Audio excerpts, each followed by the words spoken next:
You are Locked On Bears, your daily Chicago Bears podcast. Part of the Locked On Podcast Network, your team every day.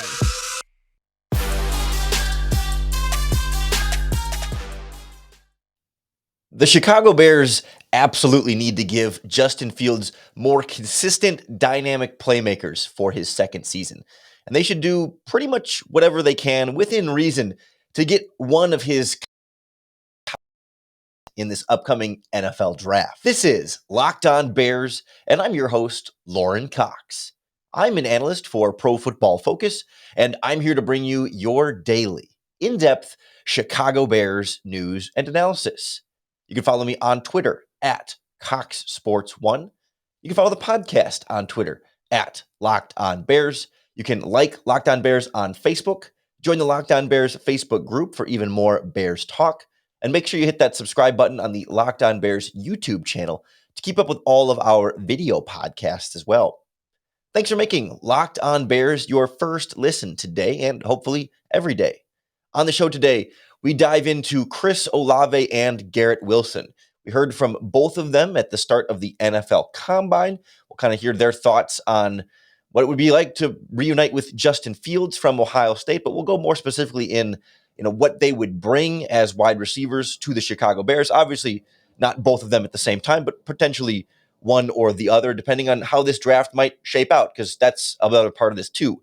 Would they even be within striking distance of the Bears not having a first-round pick in this draft? We'll also touch on what head coach Matt Eberflus said he's looking for in wide receivers, what Ryan Poles is looking for in wide receivers, and building around Justin Fields, all for that pivotal second-year step forward that everyone's looking for from Justin Fields.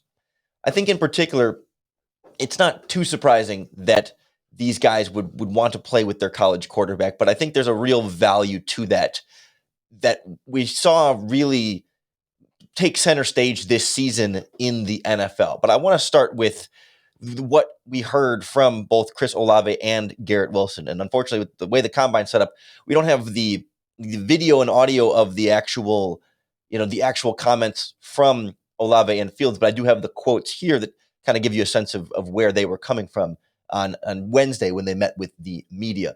For Chris Olave, we have he was asked specifically about, playing with Justin Fields. He said, Justin is a great player, a great dude, and I can't wait to see his career take off. Having him as my college quarterback, I know what he can do on and off the field, and I know how hard he works. I feel like we're similar in ways, and I feel like we would complement each other if we do end up on the same team. Wilson, on the other hand, also part of this, elite Ohio State wide receiving core that was great with Justin Fields and great this past season without Justin Fields. He was even a little bit more excited about the possibility of, hey, if the Bears were able to draft Wilson, being able to rekindle that connection, specifically in Chicago, because that's where Fields happens to be, although he didn't mention Chicago exactly by name. But the quotes from Garrett Wilson, where, if it would happen, that would be awesome. I haven't really thought about where I'd be playing. Anywhere would be a blessing. Definitely to link back up with Justin at the NFL level would be a dream come true for sure. He called Justin Fields, quote, a really special dude, special on the field as well, but what he did off the field, all of that was real.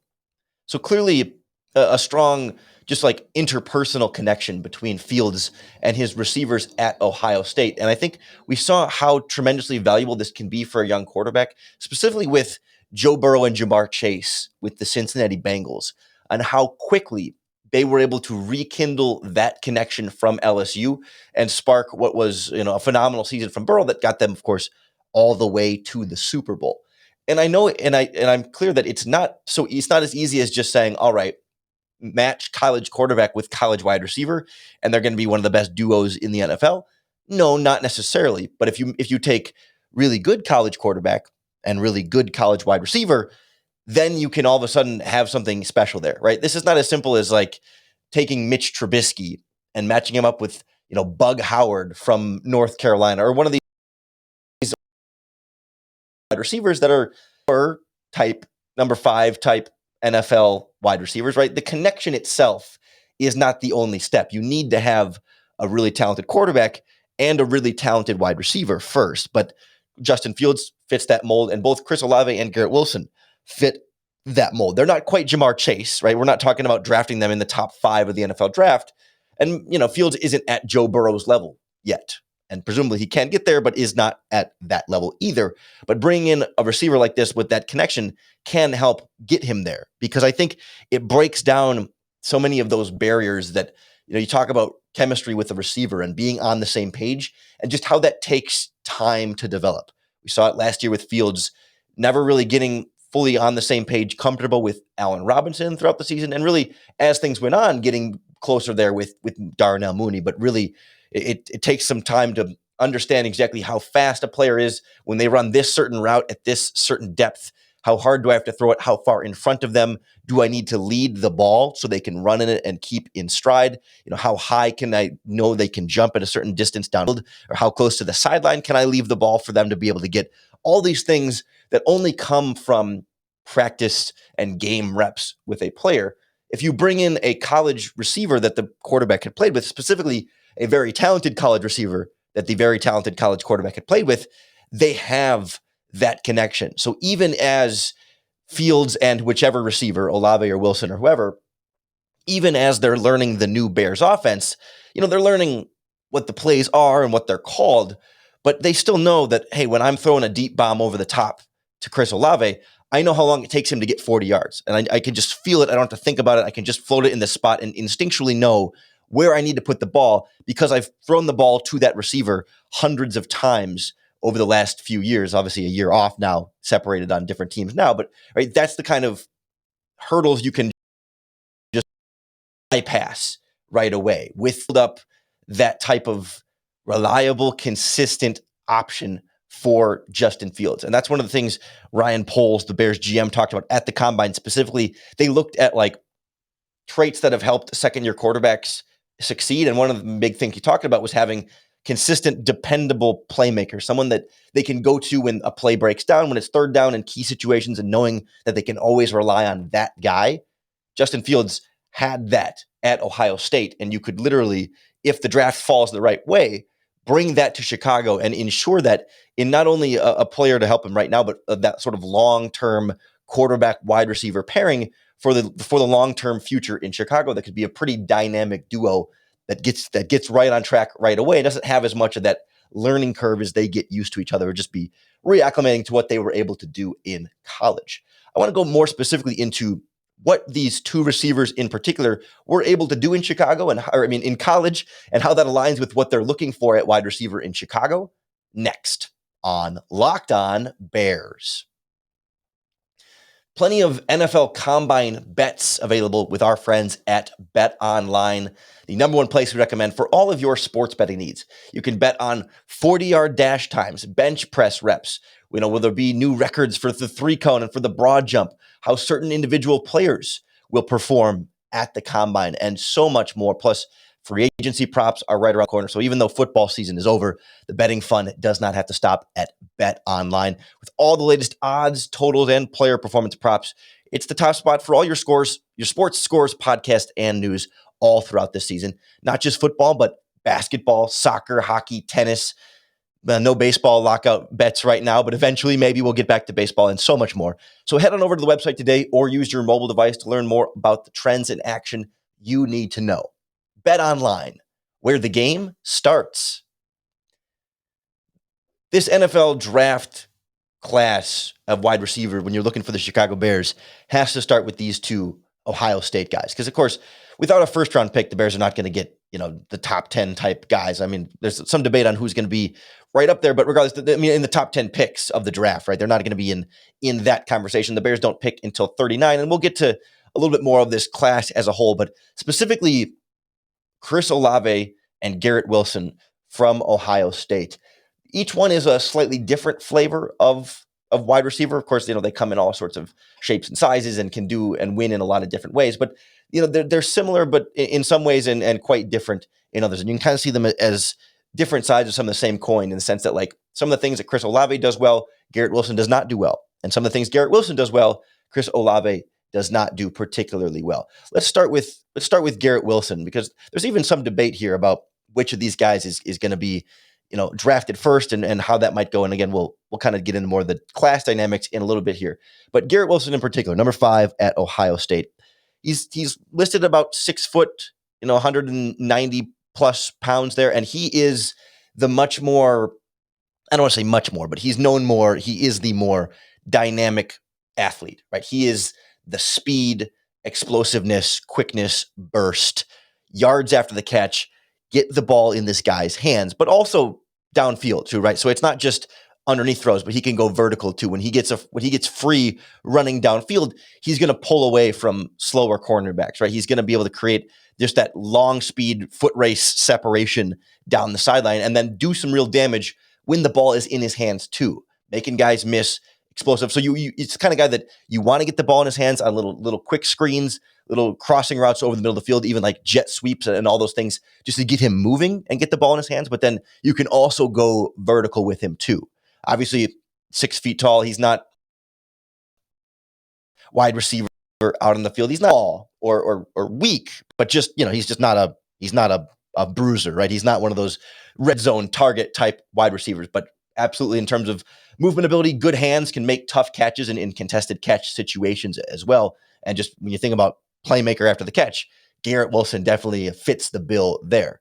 Where he lacks a little bit more is going to be in the route running area. He's not necessarily separating as well or not as smooth in his breaks in terms of like the types of routes that require really crisp cuts, right? You think about your deep dig routes, your ins over the middle of the field, or like, a double move on a post corner, so, those types of routes, maybe even deep out routes, like separating in and out of breaks is not as refined for him, right? He has the explosiveness and the speed to be able to start and stop quickly, but his feet are a little bit all over the place. He's not polished in and out of his breaks. It's a little bit sloppy. There's some wasted steps in there that require just more so the physical tools to get open and very impressively does, but just not necessarily the most well-rounded in terms of the difficulties of and the intricacies of route running. Also not a guy who's great at getting off of press. It's not that he's strong. He just has a little bit of trouble with the hands and getting sort of away and getting free.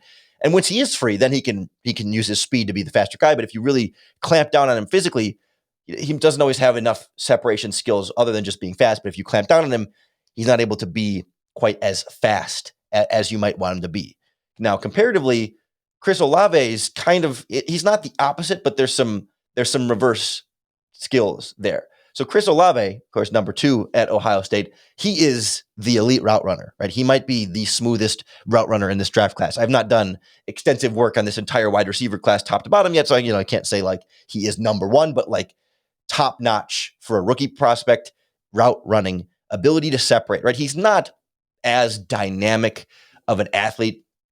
The speed is not quite as, and explosive is not quite as extreme as Garrett Wilson, but he's got enough burst that when he runs his routes crisply, like he does get burst out of his breaks for more of that separation. He's also, I think, a more smooth release off of the line of scrimmage, right? He's a guy that just gets open. He's 6'1", like 185-ish. So he's a little bit, not much taller, a little bit taller, but a little bit lighter too, a little bit thinner of a frame. And that's considered one of his sort of weaknesses there, is that he's not that Garrett Wilson is particularly physically strong, but Olave is particularly not physically strong. I mean, just a little bit lighter in that frame. And so there is some questions about how consistently he'll be able to impact as a blocker at the next level. And also sometimes on some of the contested catch situations when there's a lot of contact, is he going to be physically strong to be able to fight through that at the catch point and consistently come down with that ball, right? I mean, typically, I find myself personally to be a fan of the guys that just find ways to get open, and the route running seems to be.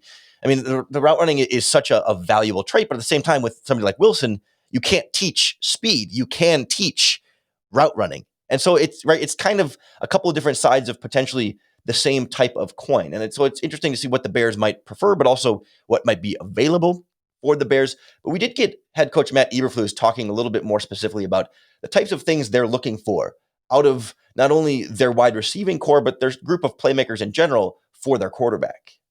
Yeah, you want explosive athletic ability there that can produce chunk plays. That's what you want. So if you throw a screen, you want a guy that can take it and go for 15 or and all the way. So because the controlled passing game is just that, but the athletes are the guys that make you miss.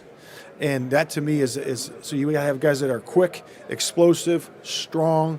They have to be strong at the point of attack to be able to block because we're going to, we're put a big onus on the running game. They have to be able to do that. And then you have to have different traits at different positions. One guy might be quick. He's really a short route runner. Another guy could do it all. That would be our number one receiver, should be able to do that. And then the other guy should be able to take the top off the defense because that puts stress on the defense. And then you couple that with a tight end that has the ability to flex out and create mismatches. I think all those things with a great running back that's great out of the backfield, then you can't lean your defense a certain way. And I think you create a lot of stress vertically and horizontally when you have all those different traits, not only at the receiver position, tight end position, at the halfback position as well.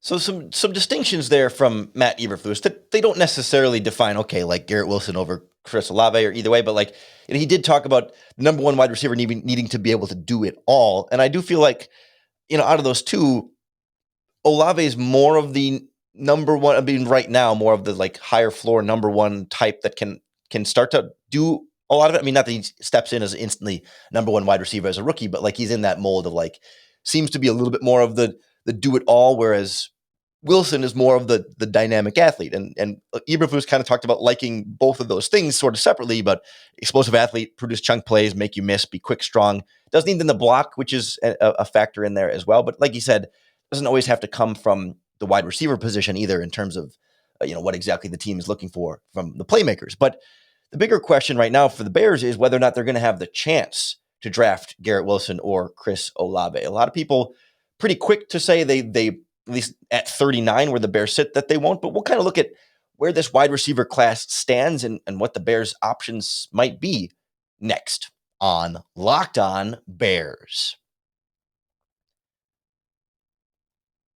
The Chicago Bears don't have a first-round pick from drafting Justin Fields, and maybe that keeps them from drafting Justin Fields' college teammates, but I think 39 is still not a doesn't rule out the possibility. And we're at the stage right now in draft evaluation where it's hard to get a great consensus on where a lot of these guys will go. I think there's a sort of a view now that, Garrett Wilson will probably be more like, top 15, top 16, certainly like top 20, first half of the first round kind of thing. And then Chris Olave may be more like, late first round. And then there's that hope that maybe he could slip into the early second. But you could see where the Ohio State pedigree, the production they've had, and all the reasons why we would be excited for them as potential Chicago Bears wide receivers would also intrigue other teams in the NFL. The Olave thing is interesting because like he is such a good route runner and does get open so well. But you look at like the top of this wide receiving class is a lot of really fast, dynamic athletes. And Chris Olave is not slow, right? Let's make this clear. Like we're not trying to say he's not explosive and fast, right? He has good speed absolutely. But like there are some real speedsters and some burners, some big, strong, physical, dynamic athletes here in the top of this draft. David Bell from Purdue, Treylon Burks from Arkansas, of course, Jameson Williams from Alabama, Jahan Dotson from Penn State. The one that's kind of the different skill set is Drake London from USC. He's more like, he's the 6'5", 210, the big body type wide receiver. But otherwise, like out of the top guys in this class, even John Mechie from Alabama too, and George Pickens from Georgia, although he's been kind of hurt. So we'll see. A lot of those guys have the great physical athletic traits of just speedsters who can fly. And I wonder if Chris Olave's lack of, and again, not to say he's lacking. I'm trying to be careful here that like he's not top of the line. He's just a step below top of the line. If that could push him down, if teams are seeing, speed being such a big factor among wide receivers. And again, I'm really hesitant to not is slow by any means, but like if teams will want to go for a Wilson who might be a more dynamic playmaker with the ball in his hands than Olave, or if there's so many of those dynamic playmakers with their ball in their hands and maybe not as many well-refined route runners that just separates Chris Olave from the rest of the class and has a team go, no, screw that. I want the route runner. We already have speed or whatever on our roster, but I want that guy who I know is going to consistently get open. Or vice versa, if there's enough of these speed guys that a team might look at Garrett Wilson and say, he's not as good of a route runner. And some of these other wide receiver prospects might be just as fast, but then also better route runners or a similar amount of speed and a better route runner, and might have advantages in other areas that Wilson does not. And does that push him down as like still really fast that some team's going to like potentially at the top of the second round, like the Bears, but you just like the other guys better. And there's only so many teams that are going to use their first round pick on a wide receiver in this draft class. I mean, there's a good, 8+ guys that could all be in this conversation right there. And presumably it's possible all 8 of them to go. It could be a big run on wide receivers, but you can sort of, maybe it's a pipe dream, but you can sort of weave together some potential possibilities where one of these Ohio State wide receivers might start to fall. Would they fall all the way to 39? That's probably wishful thinking, but would they fall within a range where the Bears could maybe trade up for one without having to mortgage significant draft investment? I mean, maybe, right? I'm not trying to give up my 3rd round pick, right? I'm not trying to give up, all my remaining high picks in this draft and leave you with just day 3 picks for the Chicago Bears, right? And use 2 picks just to go get this wide receiver. I mean, not necessarily. I'm not in love with the idea, because you don't have a 4th round pick. So you have a 2nd, 3rd, and 5th. So I wouldn't give up my 3rd round pick to move up for wide receiver and then not pick again until the 5th round. I think draft picks are going to be valuable for the Bears here. And if anything, Poles might be in a position more to trade down if the Ohio State wide receivers are off the board, but we'll get into more of that in future podcasts here. But, if they could fall, even to the end of the 1st round, the top of the 2nd round, and you just move up from 39 to say like 35, and then maybe you give up a combination of later picks to get to 35 or whatever that might look like, or even a player, that all of a sudden becomes a little bit more tenable. And I could see the possibility there, depending on how the rest of this wide receiver class shakes out. Of course, how the combine performances go, the pro day performances, and of course, then interviews behind the scenes as well will all sort of shape how these prospects start to fall. We'll have plenty more NFL draft coverage of all the prospects you'll need to know for the Chicago Bears all throughout the offseason. Well, not throughout the offseason, but through the coming months here on the Locked On Bears podcast. So I hope that you'll hit that subscribe button to keep up with all of our daily, in-depth Chicago Bears news and analysis. Thanks for making Locked On Bears your first listen today. We're in the Locked On Podcast Network here, are your team every day. We've got all your teams covered across all your sports leagues. Although shout out to Matt Peck and our man Ball from Locked On Bulls, who are moving on to bigger and better things. I'm excited to see what's going to be next for them, but they've done a great job with Locked On Bulls, and excited to find out what's going to be next for that podcast, plus Locked On Cubs, Locked On White Sox, Locked On Blackhawks, and so much more all across our friends here on the Locked On Podcast Network. So I hope when you're done tuning in here, you'll go check out those. And of course, come back tomorrow for more Locked On Bears, because I think the Locked On Bears podcast, in my opinion, does a great job of helping you bear down.